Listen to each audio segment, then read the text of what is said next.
Hi, my name is Barney and today I'm here to show off my old PC. Spec-wise, it's an i7-3770k, an Intel processor from the Ivy Bridge lineup. It has 4 cores, 8 threads, a base frequency of 3.5 GHz, which turbos up to 3.9 GHz, and 8 MB of L3 cache.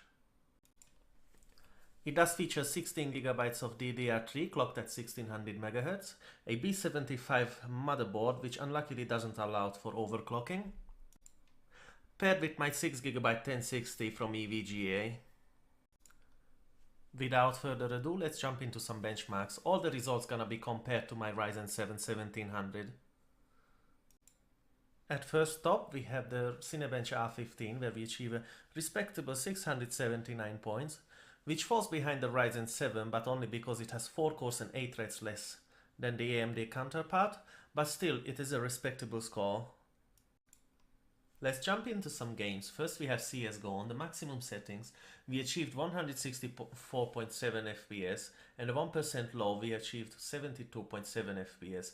But I also have to mention, in this case I wasn't able to push the GPU to 100% either, so I might gonna skip Csgo benchmarking in the next couple videos. The next stop is Fortnite on Epic settings, where the i7 achieved an average of 87.7 FPS and a 1% low of 60.6 FPS, and we can see that both the i7 and the Ryzen 7 are able to push the 1060 to its maximum potential.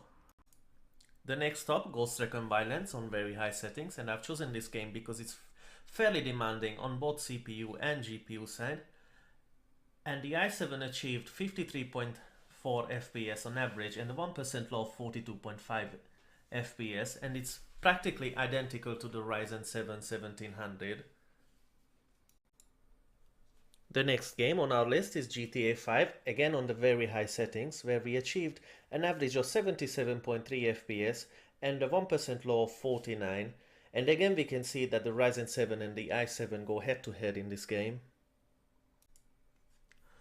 The next stop is the notorious Pubg on high settings, where the i7 achieved 76.8 FPS and a 1% low of 33.6.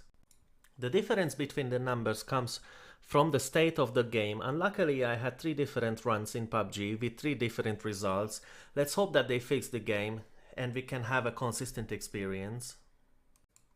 And last but not least, we have Rocket League on the maximum settings, where we achieved an average of 187.6 FPS with a 1% low of 108.9, and again a nice little game with a lovely result.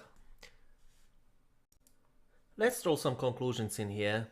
Why do we see so many similar results in the games? As we push the graphical settings higher and higher, the GPU becomes a bottleneck and the CPU has an easier life overall. Would I recommend this system to anyone?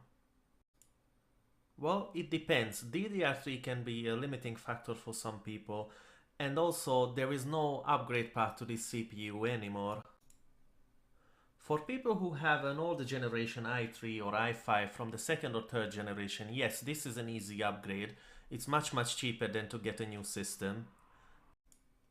But if you want to have a new system, you might be better off with a Ryzen 5 1400, which also has 4 cores and 8 threads, very similar clock speeds, and it also supports DDR4 on a newer architecture.